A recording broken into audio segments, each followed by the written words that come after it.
Hello guys, welcome to the CryptoPig channel. This video will explain the Crypto Factory project. As you can see in here, there are some details in it. They did launch the website so that we're gonna promote the token in Telegram, Twitter and in Reddit, guys. As you can see in here, the date Friday 27th, 6 p.m. UTC. Initial market cap is $10,000 and liquidity is locked for 6 months. And reflection token is bigger than 7% dividends, and contract address and website will be coming soon. And I'm gonna give you the details of the token for now. The token has plus 4,500 holders in 5 days after the FairLaunch. It's a big number, I can say that. And the token distributed back more than 1,000 of BNB to our 4,500 plus holders 5 days after launching. And the two of the founders have a huge marketing background, as they grossed more than $20 million in the past 3 years. Let me check out the Twitter. As you can see, they didn't launch the token, but they are 700 followers. It's very good, I can say that, and they're very active on Twitter. If you have questions, you can ask them on Twitter, guys.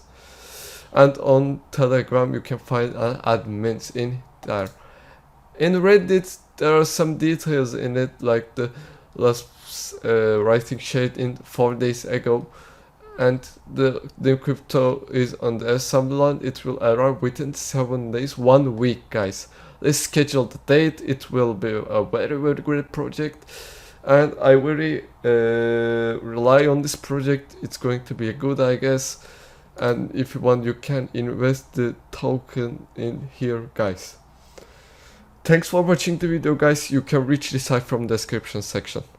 Merhaba arkadaşlar, CryptoPig kanalına hoş geldiniz. Bugün sizlerle yeni bir videoya karşınızdayız. Bu videoda Crypto Factory inceleyeceğiz, genel bir test yapacağız. Bu video öncelikle bir yatırım tavsiyesi değildir. Her videoda olduğu gibi bir projenin detaylı incelemesi yapıyoruz arkadaşlar.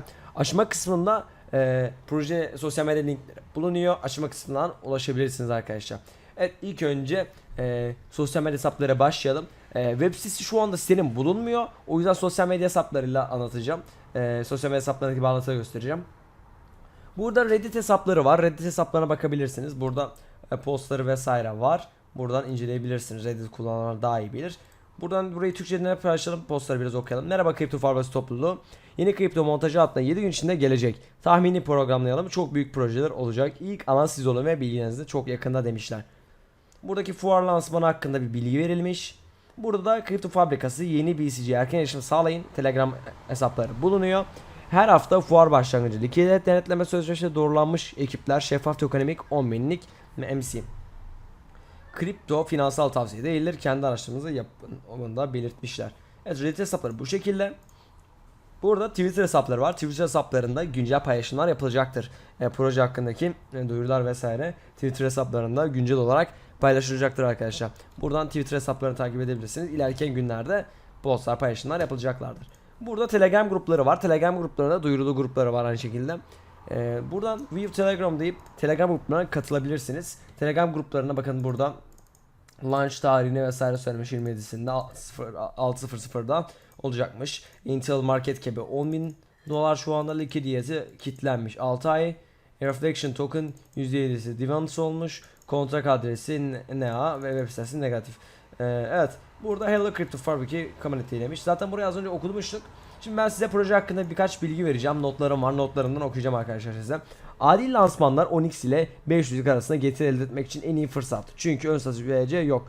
Yani arkadaşlar bu lansmanda adil lansmanlarda 10 ile 500x arasında bir kar elde edebiliyorsunuz. Ancak bunların %90'ı dolandırıcılıktır. Hala havuz yanıltıcı belirteçler, gölgedeki temasları görmez. Ekipler sırf denetim. Yani dolandırıcılık %90, evet. Telegram'da biliyorsanız, o piyasada varsanız çok fazla dolandırıcılık dönüyor. Dikkatli olmanızı söylüyor. Ağır reklam ağları ve proje etkileyici proje kontrol ekibi veya etki etmiyor. Yani risk her yerde, ödül düşük. Kripto fabrikasında tüm projeler sadece adil bir şekilde başlatılmıyor. Aynı zamanda doğrulanmış ekipler, denetilmiş sözleşmelere, küçük piyasa değerleri, kilitlilik, şeffaf teknoloji vesaire. Her hafta yeni bir madeni para piyasaya sürüldü. Her hafta yeni bir 10x ile 500'lik mümkündür. Crypto Factory kısa süre önce Shitcoin ile piyasaya sürüldü ve sadece 8 günde piyasa değeri 10 binden 50 milyona çıktı. Şu anda küçük bir topluluk yüzünden fırsatlar daha da büyük. Shitcoin başladığımız söyleyebiliriz. Önemli nokta, bir fuarın başlamasından 5 gün sonra 4500 sahibimiz oldu. Önemli nokta 2, lansmandan 5 gün sonra 4500 sahiplerimiz de 1000'den fazla BNB dağıtmışlar. Önemli nokta 3, kuruculardan ikisi son 3 yılda Fransız pazarında 20 milyon dolardan fazla hasılat elde ettikleri için büyük bir pazarlama geçmişlerine sahipler. Ama fazla video, evet, Shitcoin bir Telegraf kanalını tanıtıyoruz. Bu kadar net miyiz? Evet, bu şekilde arkadaşlar, gördüğünüz gibi. Burada Telegram gruplarına katılabilirsiniz arkadaşlar. Evet, burada zaten çıkış tarihi vesaire verilmiş. Burada da sosyal medya hesapları aynı şekilde var. Açma kısmında bu linkler bulunuyor. Umarım video beğenmişsiniz arkadaşlar. Kendinize iyi bakın. Görüşmek üzere. Bay bay.